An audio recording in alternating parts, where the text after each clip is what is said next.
été mis en prison injustement. Aujourd'hui, nous pensons qu'il devait être jugé en flagrant délit depuis le mois de mai. Ils n'ont pas fait. Heureusement que la justice a parlé que de droit, elle a été libre. Ils ont fait esprit pour le mettre en instruction pour le garder longtemps, mais le dossier était vide. En prison depuis 7 mois, Bara Gaye n'est pas encore édifié sur son sort. Il connaîtra le verdict de son procès le 21 janvier 2014.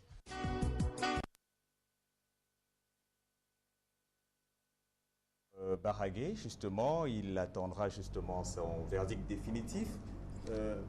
Peut-on dire tout ça pour ça, Pape Sadio Thiam? Oui, on pourrait s'interroger et se demander tout ça pour ça. Oui, effectivement, vous l'avez bien dit. Parce que, à la réflexion, à la limite, je me demandais même que si cet article est en adéquation avec nos prétentions démocratiques. Nous avons, il faut le reconnaître, quand même une démocratie avancée. Et il faudrait qu'on ait des textes qui sont en adéquation avec nos prétentions démocratiques. D'autant plus que cet article-là, qui n'est pas un nouveau article, qui date presque de l'époque séorienne. Il y en a même qui disent bien avant les indépendances, qui est d'inspiration française. Malheureusement, en France, cet article a été abrogé, et même dans les pays anglais. Donc, je ne vois pas, par exemple, à notre niveau de démocratie, qu'on puisse aujourd'hui avoir recours à cet article aujourd'hui pour mettre en prison des adversaires politiques. Parce qu'en réalité, cet article permet aux détenteurs du pouvoir de mettre son adversaire en prison à partir de la religion ou bien à partir de la lecture qui se fait de la déclaration de ses adversaires.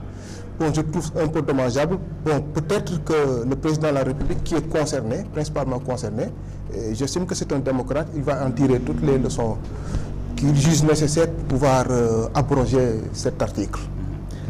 Bara Ndiaye, justement, vous êtes membre de la convergence des cadres républicains. Peut-on aujourd'hui, par rapport à cette affaire Bara Gaye, affirmer que le délit d'opinion demeure en vigueur au Sénégal? Je vous remercie Thomas, je suis, vous l'avez dit, membre de la convergence des cadres républicains, journaliste, mais également de la convergence des jeunesses républicaines. C'est ce qui fait que je réagis avec beaucoup d'intérêt, disons, à propos de la libération de notre compatriote Bara Gaye. Pour la jeunesse politique que nous sommes, ce n'est jamais, en tout cas de gaieté de cœur, que nous constatons ces faits-là. Donc qu'il soit libéré, je crois que je ne peux que m'en réjouir personnellement. M'en réjouir d'autant plus que j'estime qu'en démocratie, en 2012, bientôt 2014 plutôt, qu'on parle en tout cas d'un prisonnier envoyé en tôle parce que simplement il a tenu un certain nombre de propos. Je crois qu'il y a matière à réfléchir à ce niveau et c'est là où je suis d'accord avec Pape Sadio. Maintenant, l'intérêt également est de s'interroger, disons, sur les motifs qui l'ont conduit justement en prison. Et à notre niveau de responsabilité, peut-on toujours nous permettre quand même de parler des institutions de la République avec une certaine désinvolture? C'est la question que je me pose. Mais tout compte fait, qu'il soit libéré, en tout cas, je ne peux que m'en réjouir. Bon, je suis heureux pour lui et pour sa famille. Parce que, à propos justement, là, Pape Sadio a mis, si l'on peut dire, les pieds dans le plat, parce que l'article 80 du Code pénal dit « Les autres manœuvres et actes de nature à compromettre la sécurité publique, à occasionner des troubles politiques graves, à enfreindre les lois du pays, seront punis d'un emprisonnement de 3 ans au moins et de 5 ans au plus, d'une amende de 100 000 francs à 1 500 000 francs. Les coupables pourront être frappés d'interdiction de séjour. Tout individu qui aura sollicité, accepté, agréé des fonds présents. C'est-à-dire vraiment, comme le disait Pape Sadio, est-ce qu'il n'y a pas justement, parce que c'est vrai, Bara Ndiaye, vous dites à votre niveau de responsabilité, mais est-ce qu'il n'y a pas un vrai péril pour la démocratie sénégalaise, vu justement la maturité de la démocratie sénégalaise? Est-ce que cet article ne devrait pas purement et simplement être abrogé? Je peux en avoir un avis, effectivement. Absolument. Et je pense, comme tout bon démocrate, que toute disposition de nature liberticide devrait quand même nous amener à réfléchir quant à la possibilité de l'abroger. Je ne m'opposerai pas à votre mesure à cela. Maintenant, à travers quelles dispositions et de quelle manière devrait-on également, disons, sauvegarder la sacralité et l'intégrité de nos institutions de façon à ce que n'importe quel citoyen ne puisse pas les mettre en tout cas en cause et les traîner dans la boue. Ça aussi c'est une interrogation. Donc qu'il faille abroger cette disposition. Bon, on peut discuter là-dessus. D'autant que moi je suis favorable à toute forme de réforme, que ce soit du code pénal, de la Constitution, pourvu qu'elle soit de nature à consolider notre système démocratique, notre ancrage démocratique. Mais je suis tout aussi opposé à toute forme, en tout cas, disons, de justice que je qualifierais de tentaculaire et qui nous ramène à une situation où, en tout cas, on s'inscrit dans une perspective de fragilisation systématique de nos institutions. L'un dans l'autre, il faut réfléchir. Autant je suis d'accord qu'il faudrait aujourd'hui réformer de manière à consolider davantage la démocratie, autant je suis même opposé à toute forme, en tout cas, de banalisation de nos institutions, de façon à permettre, comme je l'ai dit tantôt, à n'importe quel Sénégalais de pouvoir, en tout cas, les tourner en dérision ou en tout cas les malmener. Parce que nous n'avons de mérite, en tout cas pour notre démocratie, que dans notre volonté, en tout cas, de la consolider, mais également dans notre volonté de respecter les institutions, les fondamentaux qui la garantissent. Je crois que il faut trouver un équilibre à ces niveaux. Je ne suis pas opposé à l'abrogation de cet article 80 en question. D'ailleurs, je pense qu'il faudrait aujourd'hui réfléchir sur la possibilité de l'enlever de notre arsenal juridique. Maintenant, la crainte à ce niveau est d'ouvrir quand même, disons, de défoncer la porte et de permettre quand même un certain nombre de travers et qui ne font en réalité que menacer, mettre en péril notre démocratie plutôt que de la consolider. Pape Sadio Thiam, en percevant, en suivant un tout petit peu cette affaire Baragay, ne serait-ce que par médias interposés, puisque vous avez quitté la politique, vous le disiez peu avant le début justement de cette émission, est-ce que le jeune libéral est véritablement allé trop loin? Est-ce qu'il a foulé au pied l'institution incarnée par le 4e président de la République, M. Macky Sall? Moi, je pense que ça dépend de la posture où l'on se met et de la lecture qu'on pourrait faire de ces propos. Moi, la question devrait se poser peut-être autrement. Parce que si on regarde aujourd'hui, si on se penche sur les déclarations de M. Baragay, peut-être ça dépend du camp où l'on se situe, que l'on soit de l'opposition ou bien que l'on soit de la majorité. Peut-être chacun aura sa propre interprétation à faire des déclarations de Baragay. Mais ce que je dis, c'est que la loi doit avoir une portée générale et non pas une portée personnelle. Cela veut dire que Baragay a été arrêté au même moment où un jeune guide religieux a dit beaucoup plus grave que ce qu'a dit Baragay. Mais il n'a jamais été inquiété. Il a été une fois convoqué. Depuis lors, presque on n'en parle plus. Cela veut dire quoi? Cela veut dire que ce n'est pas parce qu'on est en démocratie qu'on doit avoir des comportements licencieux. On ne peut pas dissoudre la personnalité du chef de l'État dans un certain ludisme. Le président de la République est une personnalité qui incarne la sacralité de nos institutions. Donc sous ce rapport, que ce soit Baragay, que ce soit quelqu'un d'autre de l'ambiance présidentielle, doit être respecté vis-à-vis du président de la République, qui est une institution et qui incarne les institutions du Sénégal. Donc sous ce rapport, je pense qu'il y a matière à réfléchir aujourd'hui pour arriver à faire de sorte que le jeu politique soit un jeu de gentleman, que l'on ne soit pas aussi irrévérencieux à l'égard de ses adversaires, avoir des comportements qui ennoblissent un peu et qui rendent à la démocratie ses véritables vertus. Est-ce qu'au fond, le problème, si l'on peut dire, le problème de fond, ce n'est pas tout simplement, il n'est-il pas tout simplement dû au fait qu'actuellement, le 4e président de la République est à la fois chef de parti? Parce que, au fond, Barandiaï, quand vous parlez de réfléchir sur l'éventualité, j'aime bien la tournure d'ailleurs, parce que c'est très politique, réfléchir sur l'éventualité. Est-ce que le véritable problème, ce n'est pas cela? C'est-à-dire que si le président de la République n'était pas chef de parti, il serait, si l'on peut dire, au-dessus du lot. Mais vu qu'il est à la fois président de la République et chef de parti, on le sait, au Sénégal, l'homosexualité est un peu la bombe nucléaire des politiques. Mais vous savez, Abdoulaye Wade était un chef de l'État, chef de parti. Oui, mais vous avez combattu Abdoulaye Wade en disant que vous vouliez apporter la rupture. Tous les autres présidents qui se sont succédés à la tête de l'État vers la polémique. Mais jamais, en tout cas personnellement, il n'a été question à mon niveau, en tout cas, de le caractériser ou de m'exprimer à son propos d'une certaine manière. Donc ce qui se pose, le problème qui se pose, ce n'est pas que le président de la République soit un chef de parti. Donc c'est une question de responsabilité de l'acteur politique qu'est Baragaï face aux institutions de la République. Le problème qui se pose, c'est un problème de comportement vis-à-vis de ces institutions. Excusez-moi, Barandiaï, lors des manifestations, lorsque l'on disait par exemple à Maître Wade, qui tout de même était bien au-delà de 75 ans et était président de la République, dégage. Pour vous, est-ce que ce mot était respectueux? Je crois qu'il faut quand même ramener les choses à leur juste proportion. Si nous prenons le contexte d'alors, qui était un contexte de contestation populaire, et d'ailleurs le slogan « Dégage », c'est un slogan que nous n'avons pas inventé ex nihilo. Je crois que c'est un slogan qui a été agité au Sénégal dans un contexte de révolution démocratique au-delà du Sénégal. Ben Ali dégage, je crois qu'il a inspiré au-delà de la Tunisie les jeunesses du monde entier.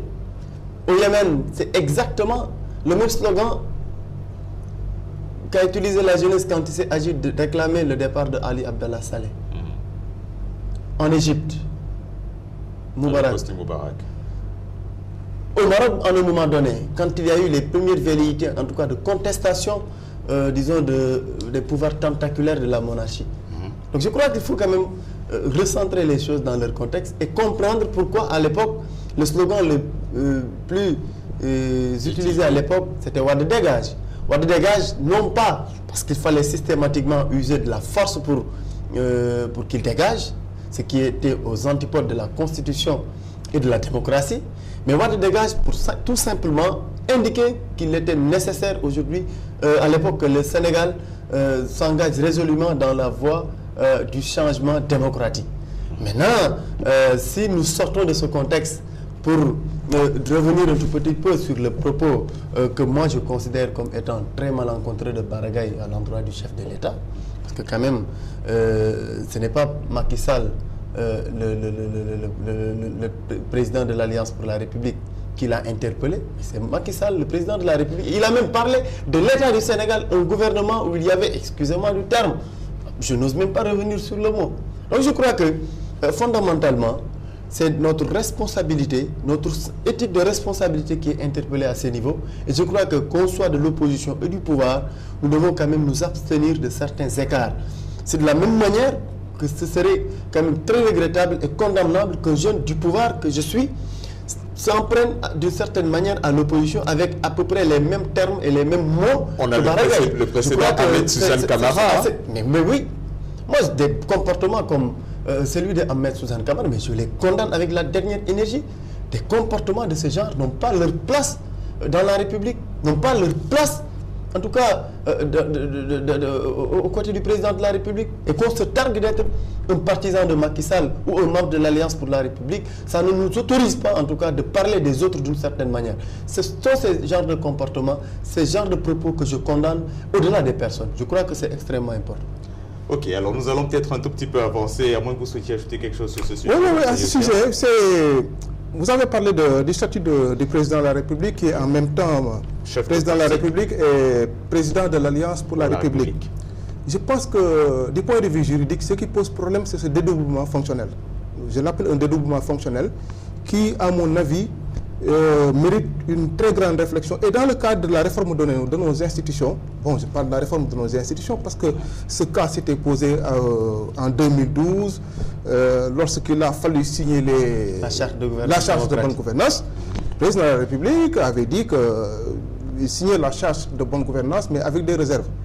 Donc il n'a jamais voulu se départir de son manteau de président de l'Alliance pour la République, Mais je pense qu'on doit y arriver à un moment où le président de la République qui sera élu ne soit pas secrétaire général ou bien président d'un parti, pour éviter ce dédoublement fonctionnel qui fait que quand un homme politique parle, on ne sait pas s'il s'adresse au président de la République ou il s'adresse au secrétaire général d'un parti. Ce dédoublement fonctionnel fait aujourd'hui qu'il arrive aujourd'hui au président de la République de parler, et on ne sait pas si c'est le secrétaire général du parti qui parle ou bien le président de l'Alliance pour la République qui parle. Mais Pape Sadio, je voudrais là-dessus. Moi, je crois qu'il n'y a nulle part au monde où on dit que le président de la République ou le Premier ministre ne doit pas être chef de parti. Ça n'existe pas. Absolument. J'y ajoute que le président de la République, tout comme le Premier ministre dans le cadre du régime présidentiel ou semi-présidentiel ou régime, je ne sais pas comment les constitutionnalistes le qualifieraient, est naturellement chef d'une majorité, chef de file de la majorité qui gouverne. Et on ne peut pas aujourd'hui, dire que oui, c'est le statut du chef de l'État qui est en même temps chef de parti qui gère. Non, je crois que ce serait quand même dangereux que l'on veuille nous faire croire que le président de la République, une fois élu président de la République, doit nécessairement quitter ses fonctions de chef de parti. Je crois que ce serait peut-être une manière pour nous, acteurs politiques, disons de bénir ou en tout cas d'encourager d'une certaine manière ce que moi je qualifierais de trahison politique. On ne peut pas aujourd'hui exiger du chef de l'État, une fois qu'il a été porté au pinacle par son parti, par ses alliés, lui obligé de dire à ses militants d'hier bye bye. Non, ça je crois que ce n'est pas ça qui pose problème. Malgré le fait que vous avez utilisé le terme rupture, pour vous, la rupture ne doit pas être poussée jusque-là? Non, la rupture, ce n'est pas à ce niveau que nous théorisons la rupture. La rupture, c'est par rapport à la façon dont on gouverne le Sénégal d'une manière générale. Je crois que ce qui intéresse le plus les Sénégalais dans cette rupture, ce n'est pas que oui, le président de la République ne doit pas être président et en même temps chef de parti. Ce n'est pas ça le problème. Et d'ailleurs, parlant du président Macky Sall, président de l'Alliance pour la République, vous avez bien fait de le rappeler, de tous les engagements qu'il avait pris, ça n'a jamais fait partie, en tout cas de ces engagements, qu'il va quitter ses fonctions de chef de parti une fois qu'il aura été élu président de la République. Et d'ailleurs, ça faisait partie des réserves au moment de parapher la charte de gouvernance démocratique des assises nationales. De la même manière qu'il s'était opposé à, disons, cette exigence qui voudrait que, après, disons, le changement en 2012, qu'il fallait mettre en place une transition politique qui devait nous permettre de réfléchir sur les modalités de mise en œuvre d'un régime parlementaire. Sur ces questions, il avait quand même pris une position qu'il a tenu à faire respecter et à respecter lui-même jusqu'au bout. Je crois que de ce point de vue-là, il y a une certaine cohérence dans sa conduite politique. Et il a rappelé d'ailleurs récemment qu'il n'a jamais pris cet engagement et qu'il ne sera jamais question, en tout cas à son niveau, de le prendre. Je crois qu'il faut respecter quand même le choix des gens de ce point de vue. Bon, nous allons un tout petit peu avancer justement dans cette émission pour parler de l'affaire Tahibou Ndiaye avec l'ancien directeur général du cadastre qui a été incarcéré le mercredi 4 décembre. Nous allons écouter la réaction de l'avocate de M. Tahibou Ndiaye.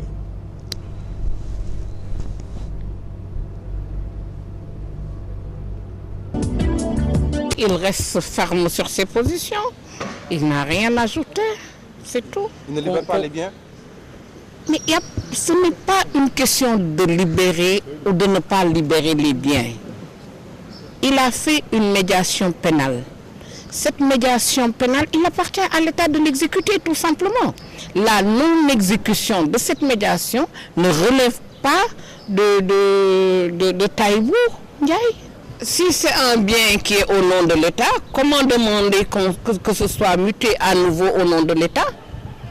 Ce n'est pas possible. Sa fille et son épouse qui sont accusées de complicité, qu'est-ce qu'elles ont dit pour ça? Elles sont poursuivies pour complicité, mais elles ne reconnaissent pas les faits. Mais la Cour a estimé ne pas devoir les placer sous mandat de dépôt. Maître Boussopouy au micro de Fatou Kiné Diop et Pape Momar Diouf. Vous parliez justement il y a un instant, Barandiaï, de la rupture au niveau du style de gestion des affaires. Mais justement, M. Tahibou Ndiaye, il a clairement dit, crié si l'on peut dire au complot politique, affirmant que le leader de l'Alliance pour la République avait bénéficié de terrain dans les mêmes conditions que lui. Dès lors, est-ce qu'il n'est pas légitime de se demander si l'on n'est pas dans cette affaire dans le cadre d'un règlement de compte? Il faut lui demander de prouver ce qu'il dit. De la même manière qu'il faudrait exiger de lui, comme la justice est en train de le faire, qu'il prouve justement l'origine licite de ses biens. Je n'en dirai pas plus. Maintenant, le commentaire que je peux en avoir en tant qu'acteur politique, c'est que, bon, dans un premier temps, il est extrêmement important de le rappeler, Tahibou était cité comme étant un exemple type, en tout cas du recul du pouvoir dans la gestion de ce qu'il est convenu d'appeler la traque des biens mal acquis. Maintenant que la question est ramenée sur la table et que la justice a enclenché à nouveau l'action judiciaire pour clarifier en tout cas l'histoire de ces biens, des biens de M. Tahibou Ndiaye, qu'on peut se poser des questions. Effectivement, il faut se poser des questions. Mais moi, personnellement, j'ai été quand même atterré, en tout cas quand lui-même, Tahibou Ndiaye, a énuméré en tout cas, disons ses biens pour un fonctionnaire qui n'a accédé réellement à des fonctions, à de hautes fonctions qu'avec sa nomination à la tête du cadastre. Ça, je crois que au-delà de Tahibou Ndiaye, ça devrait quand même nous interpeller en tant que Sénégalais.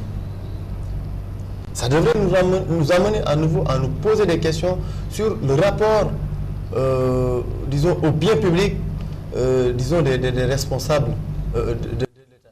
D'une manière générale, qu'ils soient du PS, de l'Alliance pour la République, du PDS, etc., etc. Donc on ne pourrait pas vous objecter que peut-être M. Tahibou Ndiaye aurait reçu des faveurs, comme votre leader de l'Alliance pour la République l'a dit à propos du troisième président de la République, Maître Wade?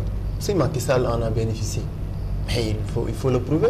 Non, c'est lui-même qui l'a dit dans une interview. Bénéficié d'une manière illicite, mais il faut le condamner. Je n'en dirai pas plus. C'est une position de principe que je défends là-dessus. Oui, Pape Sadio Thiam, sur cette affaire, justice ou vindicte? Oui, mais je pense que j'ai écouté, donc du moins j'ai lu la presse, j'ai écouté les radios, il paraît que M. Tahibou Ndiaye aurait balancé le président de la République, il aurait dit que le président aurait bénéficié de terrain au même titre que les autres. Dans les mêmes conditions. Dans les mêmes conditions. Bon, je n'en sais absolument rien. Mais ce que j'en sais, c'est que le président de la République, l'image du président de la République restera longtemps et pour toujours tributaire de sa participation à la gestion du pouvoir libéral. Parce qu'en réalité, on ne peut pas accompagner un pouvoir pendant 8 ans, assumer cette participation-là à ce gouvernement, à ce pouvoir libéral, sans quelque part, je ne peux pas dire participer quelque part au pillage de ce pays, entre guillemets. Mais ce que je vous dis, c'est que son image sera longtemps et pour toujours tributaire de sa participation au pouvoir libéral. Je ferme cette parenthèse. Oui. Qui déjà n'est pas encore ouverte. Mais ce que je peux dire par rapport à Tahibou Ndiaye, c'est que M. Tahibou Ndiaye est aujourd'hui la mauvaise conscience de l'élite sénégalaise. Honnêtement, lorsque j'ai lu les biens de ce monsieur-là, je me suis rendu, j'étais ahuri. Je me suis dit, comment ce monsieur-là a pu amasser autant de biens en un laps de temps? Ça pose problème. Vous savez, les Sénégalais, dans la grande majorité, sont pour la lutte contre l'enrichissement illicite. Nous sommes pour la lutte contre l'enrichissement illicite parce qu'on s'est dit que le Sénégal, au moment où il est, ne peut pas asseoir son économie sur des bases nébuleuses ou l'accommoder aux vicissitudes de la corruption ou bien de la concussion. Sous ce rapport, j'ai dit que tous ceux qui ont eu à gérer les biens publics doivent rendre compte. Tous? Tous. Non seulement ils doivent rendre compte, c'est pour cela que je vous disais que la loi ne doit pas avoir une portée personnelle. C'est-à-dire que la CREI, dans le cadre de ses investigations, doit pouvoir s'intéresser à tout le monde. La CREI ne doit pas avoir une limite temporelle. Est-ce que vous pouvez aller jusqu'au bout de votre idée? Non, j'en viens. Parce que si notre pays a réussi jusqu'ici, à asseoir les bases d'une démocratie qui se respecte malgré ses imperfections, il est constaté qu'il y a des poches de résistance qui subsistent quelque part. Et malgré la bonne volonté des différents gouvernements qui se sont succédés à la tête du pays, la question de l'enrichissement illicite reste l'un des maillons faibles de notre démocratie. Or, la démocratie n'est pas seulement le pluralisme médiatique et politique. La démocratie est économique aussi. La démocratie économique, c'est à la fois l'épanouissement des citoyens et permettre à lever tous les entraves qui se posent devant l'épanouissement d'un citoyen. C'est-à-dire que mettre en place les conditions juridiques, institutionnelles, économiques, aptes à permettre à l'individu de pouvoir s'épanouir économiquement. Il faut là en résumer ce qu'on appelle la démocratie économique. La démocratie économique, c'est aussi également le respect du bien public. Et ce respect du bien public impose à l'individu de rendre compte publiquement, c'est d'être disponible envers la justice et de permettre à la justice d'être opérationnelle aussi bien dans ses verdicts comme dans ses procédures. Et je dirais même que autant je ne suis pas indulgent vis-à-vis de M. Taïb Ndiaye, qui est un fonctionnaire assez spécial. Pourquoi spécial? Spécial, oui, mais je vous ai dit tout à l'heure que c'est la mauvaise conscience de notre élite. Parce qu'on ne peut pas amasser autant de biens en un laps de temps. Ça ne s'explique pas. Des milliards de francs, des multitudes de terrains qui... Alors qu'il y a des fonctionnaires qui ont peiné, qui ont blanchi sous leur armée, qui ont travaillé presque 30 ans et qui n'ont pas un lopin de terre. Ça ne s'explique pas du tout.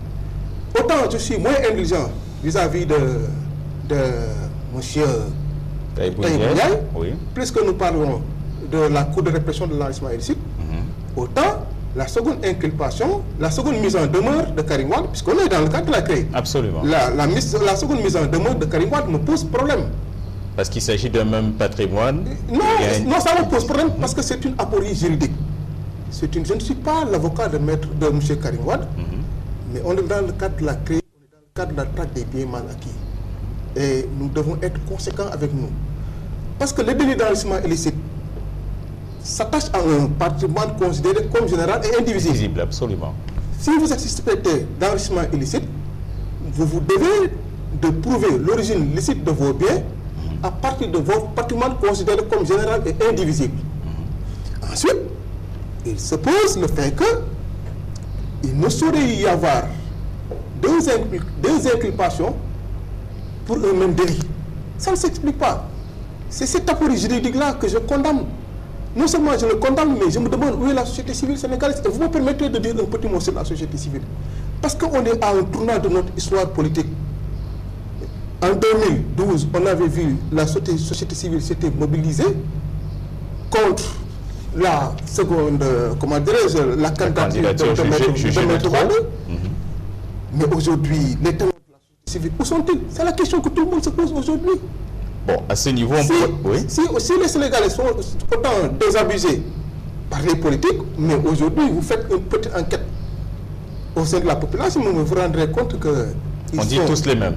Il faut dire qu'ils sont tous les mêmes. Parce que la politisation outrancière de la société civile sénégalaise, c'est un sujet de débat. C'est un sujet de débat. Je le dis parce que je me suis beaucoup penché sur la société civile sénégalaise. Vous savez, la politisation outrancière de la société civile sénégalaise est une forfaiture contre la démocratie. En feignant d'être la sentinelle de la démocratie et du respect des droits humains, cette société civile a usurpé le rôle de nos institutions en prétendant que ces institutions-là ne jouent pas pleinement leur rôle. Et on s'est rendu compte également que la société civile est devenue aujourd'hui un réceptacle pour accéder à certaines stations politiques. C'est à la fois devenu même un tremplin pour tous les désespérés qui n'ont pas pu s'imposer dans une arène politique où l'hégémonie des politiciens est indiscutable.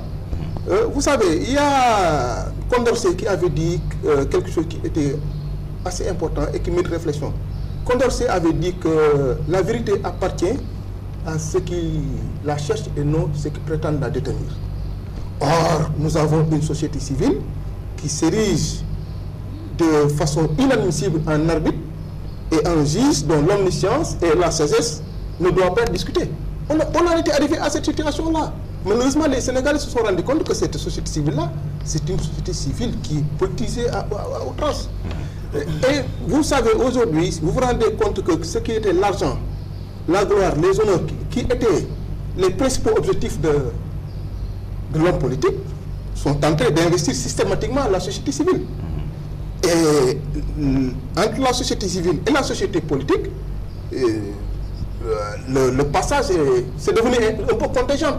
Donc il n'y a pas de raison aujourd'hui que les Sénégalais s'attendent à un comportement autre que celui des politiciens de la part de la société civile, et c'est dommage. Alors, on pourrait peut-être déjà vous préciser que, par exemple, Maître Hassan Dioma Ndiaye s'est prononcé lorsqu'il y a eu la seconde mise à demeure envers M. Karim Wade en expliquant justement cet aspect-là, c'est-à-dire que le patrimoine est une chose indivisible et que vu qu'il y a eu une première mise en demeure, il n'était juridiquement pas possible de... Voilà, Maître Hassan Dioma Ndiaye qui, quelque part, est de la société civile. Mais justement, Bara Ndiaye, là, on était parti sur l'affaire Tahibou Ndiaye, mais il se pose justement cette question de la traque des biens supposés mal acquis. Est-ce qu'au fond, l'actuel pouvoir, le 4e président de la République, n'est pas en train, si l'on peut dire, de créer d'ouvrir la boîte de Pandore? Parce que justement, souvent, ses adversaires politiques et certains de ses ex-amis politiques l'ont cité en parlant de l'affaire des milliards de Taïwan, en parlant de son propre patrimoine. En disant, oui, s'il faut tirer sur M. Tahibou Ndiaye en disant qu'il est fonctionnaire, son patrimoine est élevé, surtout qu'il y a débat à ce propos, parce que M. Tahibou Ndiaye, selon ses estimations, il annonce son patrimoine à 1 milliard, c'est la CREI qui l'annonce à 4 milliards. Maintenant, le patrimoine du président également, qui a été fonctionnaire pendant toute sa vie, est évalué officiellement à 8 milliards, certains affirment que c'est plus du double. Donc, est-ce qu'à ce niveau, justement, il y a une rupture et est-ce que le président n'ouvre pas la boîte de Pandore? Ce qu'il faudrait aujourd'hui noter, c'est quand même cette cohérence qu'il y a dans le discours d'une certaine opposition que nous connaissons. C'est-à-dire? Ce que je qualifie de vraie opposition au régime de Macky Sall, pour avoir été défait et remplacé par Macky Sall. Que ces gens-là continuent, disons, de nous rabâcher ce discours que oui, son patrimoine lui-même pose problème, etc., etc., ça s'inscrit quand même dans une certaine cohérence politique à ce niveau. Donc pour vous, un fonctionnaire qui a 8 milliards de patrimoine, c'est logique? Non, pour moi, le discours du PDS, puisque vous me poussez à les citer, c'est un discours très cohérent. Donc pour vous, 8 milliards de patrimoine pour un fonctionnaire, c'est logique? Partagé avec moi, certainement. Du temps, en tout cas, de la disgrâce. Quand il a fallu, en tout cas, traîner M. Macky Sall dans la boue, quand il a fallu lui, disons, coller à la peau toutes sortes, en tout cas, blanchiment d'argent, entre autres, d'accusations, blanchiment d'argent, haute trahison, etc., etc., c'est avec à peu près les mêmes arguments. Que cette opposition qui a quitté le pouvoir revient aujourd'hui pour, disons, employer la même tonalité, le même discours, je dirais simplement que c'est un discours. Et les Sénégalais sont habitués à ça. Qui vous a dit que le président détient 8 milliards de francs CFA? C'est faux, ce n'est pas vrai. Personne ne peut le prouver. Si vous voulez en savoir quelque chose maintenant sur la réalité de son patrimoine, peut-être que nous trouvons le moyen aujourd'hui de contraindre la Cour constitutionnelle, le Conseil constitutionnel, de rendre publique sa déclaration de patrimoine. Maintenant, dire que le président a fait sa déclaration de patrimoine, il aurait... D'ailleurs, c'est au conditionnel que toutes ces allégations-là ont été faites. Il aurait obtenu, il aurait un patrimoine de temps, etc., etc. Je crois qu'il faut arrêter. Si le président de la République, dans son rapport à la chose publique, est coupable, disons, d'un délit de gestion, il devra rendre compte. Comme toi, comme moi, comme aujourd'hui, M. Karim Wade est en train de le faire. Il n'y a pas de problème à ce niveau.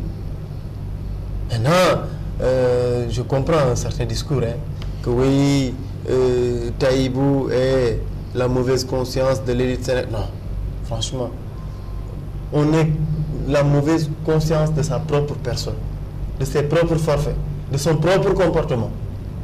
Et aujourd'hui, c'est très facile, parce que simplement l'action judiciaire est enclenchée, de vouloir, avec les loups, créer au scandale ou au complot. À ce que je sache, Tahibou Ndiaye n'est pas un homme politique. ou en tout cas s'il a une couleur politique aussi, il ne l'a pas déclinée. Et aujourd'hui, que représente-t-il du point de vue politique pour qu'on puisse accréditer la thèse de l'acharnement du pouvoir sur sa personne? Non, je crois qu'il faut aujourd'hui qu'on ramène les choses à leur juste proportion. Il faut l'obligation de rendre compte est un principe, disons, sacré en démocratie. Le président s'était engagé à faire l'état des lieux, à encourager cette reddition des comptes. Aujourd'hui, la justice est en train de conduire cette procédure. Je crois, attendons de voir maintenant. Et demain, certainement, vous ne serez pas les premiers à mettre, en tout cas, en cause un certain nombre de dérapages ou de dérives dans la conduite de ce dossier. Et pour l'instant, je crois qu'il est très prématuré de juger, de tirer des conclusions ou de faire des jugements. D'autant que, je vous l'ai dit tantôt, Taïbou était cité comme étant un exemple type du recul du pouvoir dans la gestion de la traque des paiements. Quand il la médiation pénale. Encore qu'à l'époque, on avait abusé du terme. La médiation pénale est totalement légale en matière de droit. Le porte-parole du gouvernement, M. Koulibaly, l'avait clairement dit d'ailleurs.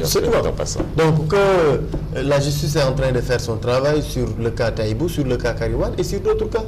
Et on ne me dira pas que quand même ces gens-là qui ont été convoqués pour qu'ils s'expliquent sur la façon dont en tout cas ils ont géré leur patrimoine. Personne ne peut aujourd'hui me dire qu'il y a du ciblage ou en tout cas un acharnement politique. En tout cas, on n'en est pas encore véritablement à ce niveau. Oui, je voulais apporter une petite pression, mon cher Bara. Je ne me suis pas aventuré à parler des 8 milliards du président de la République. Mais vous avez semblé quand même... Non, de ce point de vue, c'est moi qui en ai parlé. Non, je suis assez respectueux. Comment est-ce qu'on a épié la gestion de M. Macky Sall? Non, je n'ai pas parlé de la gestion de Macky Sall. Dans un contexte de disgrâce. Non, monsieur Thiam n'a pas parlé. Je ne l'ai pas dit. Heureusement. Monsieur Thiam n'a pas parlé. Je ne peux pas dire ce que vous n'avez pas dit. Voilà, c'est moi qui ai parlé des... Voilà. Donc, je n'ai non seulement je n'ai pas parlé de ces milliards, ensuite, j'ai fermement condamné l'attitude de Taïbou Ndiaye. Ensuite, j'ai dit que quand même, la personnalité du président de la République sera longtemps et pour toujours tributaire de sa participation à la gestion du pouvoir libéral. Donc ça, c'est... Par contre, vous sous-entendez, on ne peut pas être dans un régime pendant 8 ans et s'en sortir les mains. Parce que je ne le dis pas. Monsieur Ndiaye, moi, je ne sais pas. Je ne le dis pas parce que je vous donne un exemple. Et là, ce serait grave. Je vous donne un exemple. Non, je vous donne un exemple. Lorsqu'il a fallu parler de l'affaire de la SDE, lorsque le tuyau de la SDE s'est cassé, on a fait référence au président en disant que c'est lui qui a signé le contrat. Et dans d'autres cas, toujours le nom du chef de l'État revient. Non, ça ne veut rien dire. Non, soyez tranquille. Non, ça ne veut rien dire.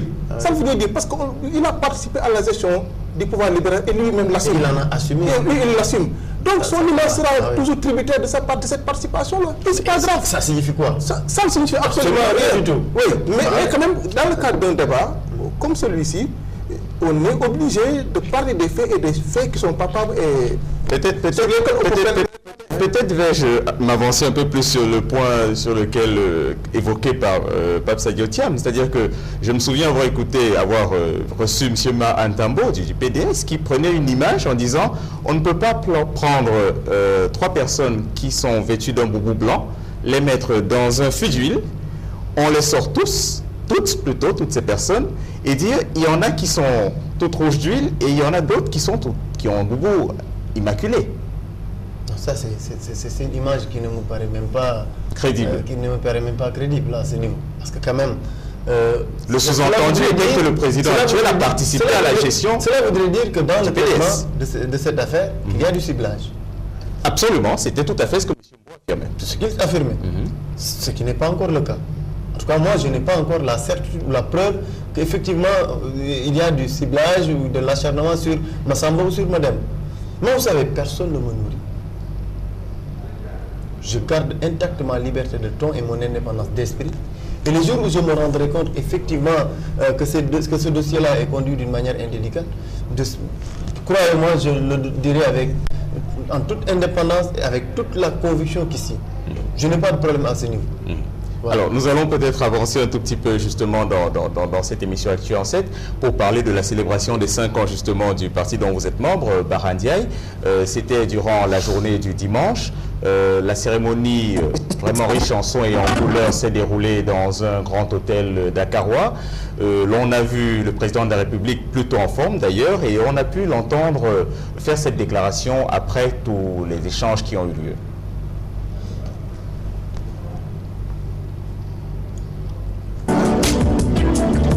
En effet, la construction du Sénégal nouveau et émergent dépasse les seules forces et les seules frontières politiques, celles de notre parti, de notre coalition, que nous devons consolider.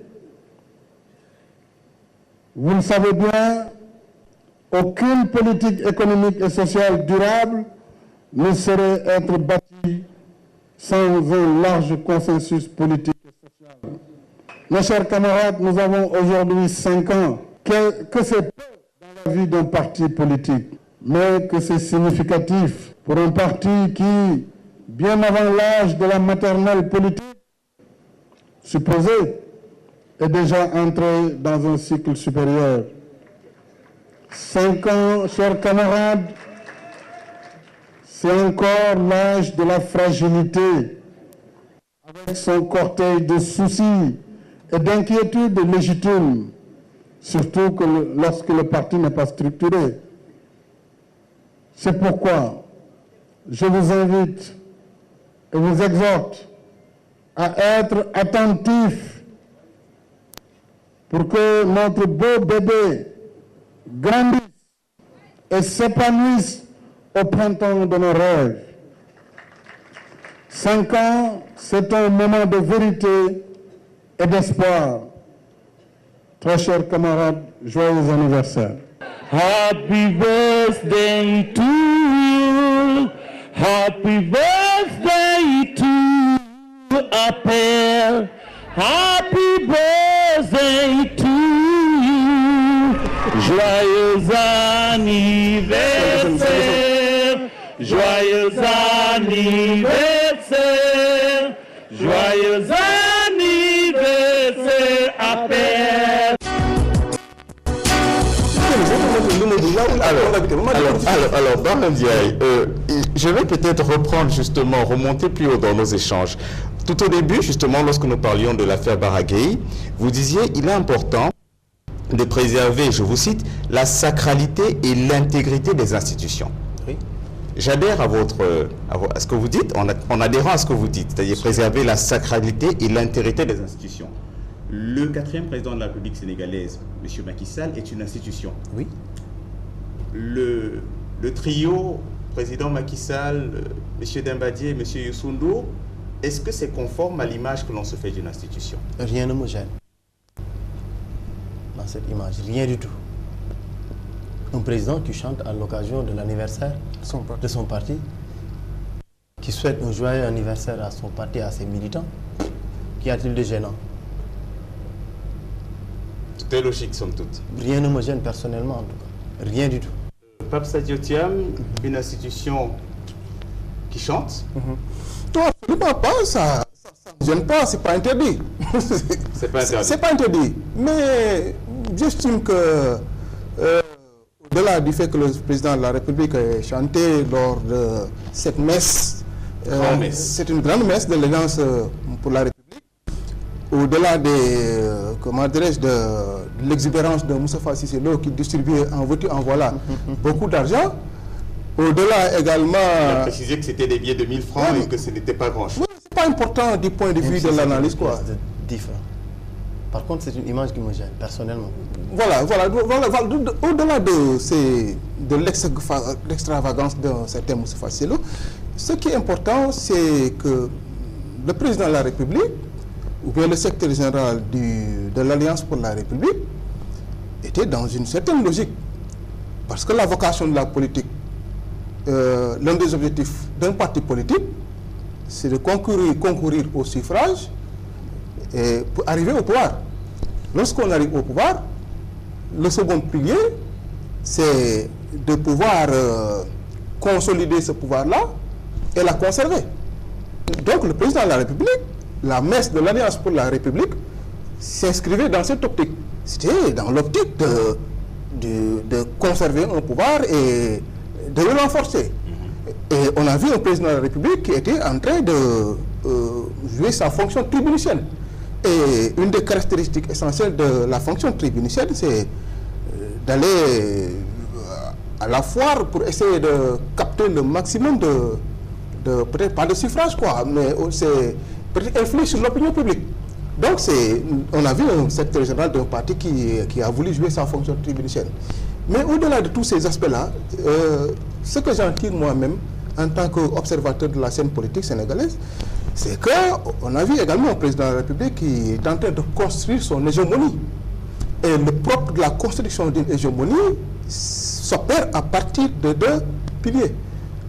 Au Sénégal, si on se réfère à l'histoire politique du Sénégal, donc ça s'opère à partir de deux piliers. C'est d'abord le clientélisme, qui est une des caractéristiques essentielles de notre paysage politique, mais également la transhumance qui a été encouragée au cours de cette messe et entretenue par le président de la République. Parce que lorsqu'il fait appel, il demande aux Sénégalais de venir le rejoindre lorsqu'il célèbre la transhumance.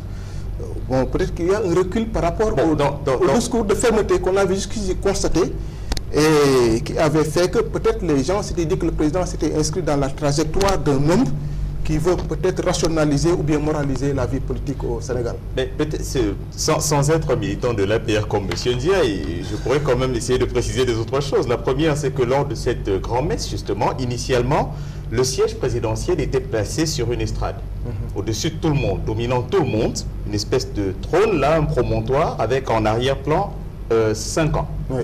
Et il y avait le gouvernement tout en bas, tout le monde était en bas en fait, le fauteuil présidentiel était tout le seul, une espèce de trône, sur une espèce de promontoire là. Alors en face il y avait les alliés, ceux que vous appelez les transhumants, à gauche il y avait la presse, et à droite il y avait le gouvernement. Et quand le président a fait son entrée, il a fait 2 tours, ensuite le siège a été déplacé. Donc on pourrait déjà vous dire qu'au fond, on est plus ou moins dans cette gouvernance sobre et vertueuse. Il a voulu se mettre, en tout cas du point de vue de l'image, au même niveau que tout le monde. Absolument. Maintenant, le second aspect, peut-être à propos toujours de cette grand-messe, c'est que tous les interlocuteurs qui se sont succédés à la tribune affirmaient qu'il ne s'agissait pas de débaucher les gens, mais bien de demander de rassembler toutes les bonnes volontés pour guider le Sénégal. Moi, ce que je voudrais dire à propos de ça, contrairement à mon grand frère et ami Pape Sadio, Macky Sall n'est pas dans une logique hégémoniste. Hégémonie par rapport à quoi? Par contre, il est dans une logique de consolidation de son pouvoir, d'élargissement de sa majorité et de renforcement, en tout cas, disons, de l'accompagnement politique dont il bénéficie. Mais pardon, c'est en puissance politique. C'est ce que vous appelez la construction d'une hégémonie. Oui. Je vous le concède. Absolument. Mais Macky Sall n'est pas, en tout cas, dans une logique. Et ce n'est pas votre propos qui me fait dire ça. Mais les commentaires que j'ai entendus après, que oui, Macky Sall bénit la transhumance, etc. Parce que au Sénégal, on aime trop manipuler les concepts. Et on ne prend pas souvent la précaution de les circonscrire, en tout cas dans leur véritable limite. La transhumance est un concept que l'on utilise souvent dans le jargon pastoral, qui traduit le mouvement effectué par, disons, le contexte dans lequel du désert vers une zone beaucoup plus humide. C'est ça en réalité. Donc, pour revenir à notre sujet, je crois que ce que nous avons vu, ce que j'ai vu moi personnellement, à l'occasion de la célébration de ces 5 ans, c'est un parti qui demeure une réelle force politique, qui mobilise et qui est attractif.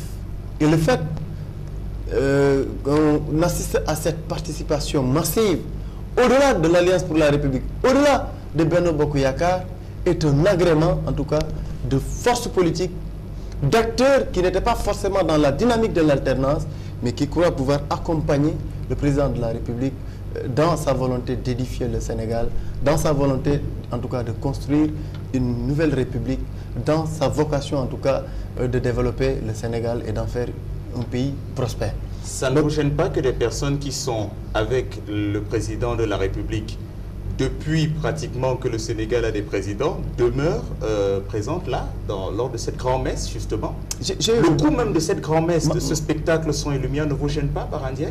Le coût? Oui. Vous êtes de ceux-là qui pensent que 700 millions ont été injectés dans la célébration? Je n'ai pas vu la facture, mais tout de même c'était un grand spectacle, c'était une grande salle. C'est un grand spectacle, mais qui a été financé par qui? Par l'Alliance pour la République. Vous êtes cotisé? Non, pas par l'Alliance pour la République, mais par des responsables politiques. Qui sont des camarades du président pour la créer. Non, qui sont des camarades. J'en ai la preuve, pour avoir moi-même contribué à la réussite de cette manifestation. Vous avez donné combien? Ce n'est pas important. Mais ce que nous savons, c'est que les gens qui ont été accueillir le président de la République, du rond-point du Nirvana jusqu'au Méridien Président, au King Fahd Palace, c'est des gens qui n'ont pas été payés. Ce qui a fait qu'ils sont restés jusqu'à la fin de la cérémonie. Ça, c'est un premier fait. Le deuxième fait, c'est qu'on sait que c'est des militants qui sont venus de différentes localités de la région de Dakar et parfois des régions périphériques. On sait par exemple qu'à Yoff, c'est un Abdoulaye Diouf Sarr qui a mobilisé. On sait qu'à la Médina, c'est un Sidi Sam, un Seydou Gueye et autres qui ont mobilisé. Tout comme on sait qu'à Ngor, c'est un Antou Gueye Samba qui a mobilisé ces militants, qui leur a permis de venir participer à cette fête. Parce que 5 ans d'existence de notre formation politique, ça méritait quand même d'être fêté. Maintenant, que les gens veulent me faire croire que 700 millions, soyons sérieux. Vous contestez le Vous avez fait le calcul, vous avez vu tout ce qui a été fait. Oui, mais je dis la même chose que vous tout à l'heure, vous avez demandé des preuves. Alors là, 700 millions de francs, c'est pas... Vous me permettrez de terminer. Et ce que personnellement j'ai vu, au-delà d'un parti qui est en train de se massifier, de se consolider, c'est un parti qui est attractif et qui aujourd'hui est en train d'attirer des gens qui ne se retrouvent pas forcément dans l'Alliance Benno Bokk Yakaar et qui souhaitent soutenir l'action du président de la République. C'est la raison pour laquelle, comme le président, nous sommes convaincus qu'il faudrait aujourd'hui travailler à rassembler toutes ces forces politiques progressistes pour soutenir l'action du président de la République, pour lui permettre justement d'avoir un socle solide pour matérialiser sa vision pour le Sénégal. Maintenant, ce qu'a fait puisque Pape Sadio l'a énuméré tantôt. Mais je crois que bon, c'est un dérapage d'ordre individuel qui ne peut pas engager l'Alliance pour la République. Et je condamne franchement. Mais ça n'engage pas l'Alliance pour la République. Ça ne peut pas engager l'Alliance pour la République. Ça ne peut qu'être fustigé, condamné fermement par l'Alliance. En tout cas, moi, j'estime que la presse a parlé de 700 millions de francs. Ce qui n'est pas. Bon, j'estime que c'est peut-être la cuisine. Et si je vous dis, comment est-ce qu'on a fait pour financer, en tout cas, la grande... Oui, mais vous êtes un parti d'organisation. Je vais vous dire. Attendez. Je vous en prie. Parce que quand les organisateurs sont venus parler d'un problème de moyens, mais les gens étaient là, chacun regardait l'autre avec ses gros yeux, parce qu'il n'y avait pas véritablement de moyens. Absolument. Il a fallu que Massamba donne 25 francs, que Mademba donne 1000 francs, que Moussa donne 5000 francs, que Madior donne 10 000 francs. Absolument. On est d'accord. On est d'accord. J'estime que 700 millions de francs, 100 000 francs ou 25 000 francs de l'État n'ont pas été utilisés. J'estime que ça, c'est la cuisine interne. C'est la cuisine interne de l'Alliance pour la République. Par contre, moi, le citoyen que je suis et l'observateur que je suis, moi, je me dis que cette messe de l'Alliance pour la République était une célébration de la transhumance. Pourquoi? Non, ça a été la célébration de la transhumance parce que cela a été suscité, encouragé et entretenu par le président de l'Alliance pour la République. Mais lorsqu'on réfléchit, la transhumance n'est pas une invention de l'Alliance pour la République. Ce n'est pas une invention du Parti démocratique sénégalais, ni celle de la LDNPT ou bien du PIT. Dans les plus profondes racines de la démocratie sénégalaise, la transhumance y est solidement ancrée. Et presque un demi-siècle, que ce soit le nomadisme politique, on a parlé tantôt de nomadisme politique, que ce soit l'entrisme et son corollaire qui est la transhumance politique, ont accompagné et annoncé les mutations au Sénégal. il y a Emmanuel Kant avait dit que l'une des faiblesses de la démocratie, c'est que chacun veut être le maître. Cela veut dire quoi? Cela veut dire qu'il y a des individus, lorsqu'on est toujours dans la logique de la transhumance, il y a aujourd'hui des individus qui ne peuvent plus concevoir leur épanouissement et même leur existence en dehors des cercles du pouvoir. Pour ces individus, pour cette caste d'hommes politiques, peu importe l'idéologie ou bien le programme du parti qui est au pouvoir, ce qui les intéresse, c'est le salut personnel. Je pense que de ce point de vue, pour mieux cerner la problématique de la transhumance, il faut peut-être faire un jour une immersion dans la sociologie rurale sénégalaise pour voir les mobiles et ce qui suscite aujourd'hui la transhumance. Parce que si vous allez dans certaines localités du Sénégal, le vote n'est pas conditionné par un réflexe citoyen. Dans certaines localités du Sénégal, le vote est conditionné par un réflexe ethnico-culturel. Ce qui fait qu'aujourd'hui, le responsable politique qui est à Guinimaha, qui est chez moi dans le salon, il est dépositaire, quelque part, dépositaire de la confiance de ceux qui l'ont élu. Ce n'est pas pour rien que lorsque un parti perd un pouvoir, si vous allez dans certaines localités, on vous dit que mais yo, donc da nga war a transhumer dem fekk ci nguur gële. Si vous allez même dans certaines communautés, on vous dit que nous on est du contre-bourg. Donc cette forme de transhumance là, cette logique là, c'est pour ça que je dis que c'est pas inventé, c'est pas une invention de l'Alliance pour la République du PDS. Déjà en 1945, si vous lisez le livre de, comment il s'appelle encore, qui vient disparaître, l'historien Abdoulaye Ly, qui a parlé de l'histoire politique du Sénégal de 1945, je pense qu'en 1962, à travers les regroupements politiques, bon, on va constater que cette transhumance politique-là a toujours été aujourd'hui une des caractéristiques du paysage politique sénégalais. C'est pas pour l'encourager non plus, mais également Macky Sall ne doit pas l'encourager. Non, moi je ne dis pas que je ne suis pas dans une logique de dire qu'il encourage ou qu'il dénonce. Non, je crois que on est en politique. Moi je suis acteur politique. Le président a hérité du pouvoir dans le contexte que nous savons, avec sa coalition qui lui a permis de se qualifier au second tour avec 25% des suffrages. La majorité du président Macky Sall, ce n'est pas les 65% des Sénégalais qui l'ont élu, mais c'est bien les 25% de la coalition Macky 2012, plus maintenant, disons, cette addition de force qui l'ont rejoint, qui soutient son action et qui pourrait demain lui permettre effectivement de pouvoir s'appuyer sur des leviers trop solides pour se faire élire ou en tout cas pour assurer l'accompagnement politique dont il a besoin pour réaliser ses grands projets. Je crois que nous sommes dans cette logique. Et si nous nous intéressons à l'appel du président Macky Sall, qui demande véritablement, au regard en tout cas de l'œuvre de reconstruction qu'il y a à assurer, parce que quand même les dégâts qui ont été commis ont été très au-dessus, en tout cas, de ce que nous en percevions pendant que nous étions dans l'opposition. Nous savons également que le contexte mondial... Les réalités du pouvoir. Non pas les réalités du pouvoir, mais le contexte mondial est aujourd'hui marqué. Et au même moment où il précédait d'ailleurs, il est important de le rappeler, à cet appel-là, pour, disons, la fédération de forces politiques le plus large possible, pour consolider son action, pour le soutenir dans la réalisation de son projet pour le Sénégal. En Allemagne, le SPD et la Christian Democratic Union de Angela Merkel concluent un accord politique. Mais peut-on faire un boubou neuf avec des Non, je ne le dis pas. Je ne le dis pas. Parce qu'on ne saurait nous condamner d'être dans une logique de recyclage de certains utilisent le terme violent de déchets politiques qu'on cite souvent. Si toutefois, demain, ils se retrouveraient avec, disons, des positions qui leur donneraient la possibilité, en tout cas, d'exercer le pouvoir central, en tout cas, d'être à un certain nombre de centres de décision, en tout cas de leviers de décision, ce qui n'est pas encore le cas. Donc ça, c'est extrêmement important. Maintenant, personne aujourd'hui ne peut lui dénier le droit de vouloir élargir sa majorité, de vouloir aujourd'hui puiser, en tout cas dans cette réserve qui est très vaste, qui n'est pas forcément le Benno Bokk Yakaar, encore moins la coalition Macky 2012, pour consolider son action.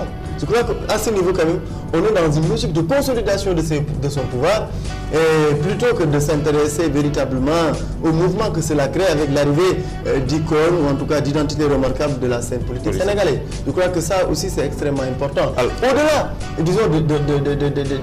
disons, de l'analyse purement principielle, il est extrêmement important aujourd'hui d'analyser le contexte dans lequel le président de la République veut mettre en œuvre, en tout cas, son Yoonu Yokkute.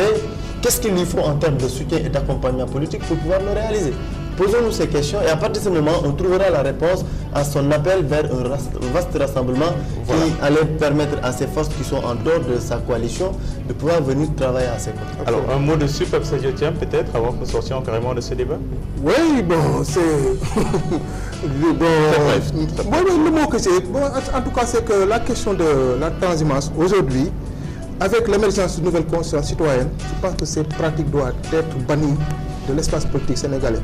Macky Sall a été élu pour 65% suffrage.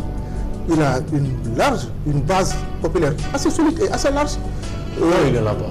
Ah si, absolument. Parce que si vous avez l'Assemblée nationale. Non, parce que j'ai entendu la fois dernière ici un des doyens poser la question de savoir, mais Macky Sall, il a besoin de quelle majorité? Mais vous avez l'Assemblée nationale. Vous avez le gouvernement avec vous. Vous avez tous les leviers. Le président de la République décide. Mais le problème, c'est moins la constitution d'une base. C'est-à-dire que le problème, la question qu'on doit se poser. Ce que vous... Non, attendez, vous oubliez, c'est que Macky Sall n'est pas un hyper-président. Mais ce n'est pas un président qui dispose de pouvoir. Mais qu'est-ce qui diffère Macky Sall de Abdoulaye Wade? Du point de vue, aujourd'hui, il est en train de partager son pouvoir. Du point de vue de l'architecture, il est en train d'associer des gens. Je vous pose une question. Du point de vue de l'architecture institutionnelle, qu'est-ce qui différencie le président de la République à M. Abdoulaye Wade? Qu'est-ce qui les différencie? C'est le président de la République, c'est lui qui nomme les premiers ministres. Attendez, vous voulez que je vous réponde? Non, attends, c'est lui qui nomme les premiers ministres. C'est lui qui nomme le premier ministre. Oui. C'est une prérogative constitutionnelle. C'est lui qui met fin à leur fonction. À leur fonction. Oui. Oui. C'est le père de la nation, chef suprême des armées. Oui.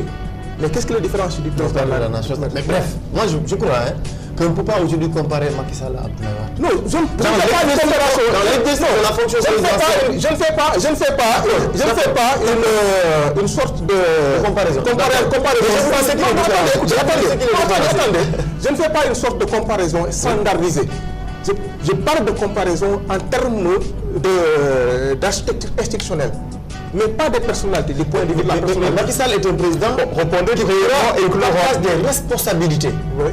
Je ne parle pas de partage du pouvoir parce que c'est avec la connotation péjorative qui l'accompagne. Mais voilà quelqu'un qui a été élu par les Sénégalais. C'est la raison pour laquelle moi j'accuse la notion de gagner ensemble, gouverner ensemble. C'est pas vrai, on n'a pas gagné ensemble. C'est un homme qui a gagné. C'est son projet qui a été positivement sanctionné. Il a été élu. Et c'est lui qui rendra compte. C'est lui qui rendra compte à l'heure du bilan. Mais vous savez, la ruse, ils n'ont pas gagné ensemble, mais ils sont en train aujourd'hui de gouverner dans le alors oui, rapidement, moi je dis que gagner ensemble, gouverner ensemble, entre dans le cadre de la riche des hommes politiques. Non, nous devons absolument rendre l'antenne. Merci à vous en tout cas, Bara Ndiaye, journaliste, membre de la Convergence des cadres républicains et des jeunesses républicaines. Merci à vous également, Pape Sadio Thiam, journaliste, ancien conseiller technique à la présidence de la République, sous le règne en tout cas de Maître Abdoulaye Wade. Merci à vous d'avoir participé à cette émission. Nous devions également parler de sujets tels le décès de Nelson Mandela, mais le temps, nous ne l'avons plus. Au revoir. Vous savez, là...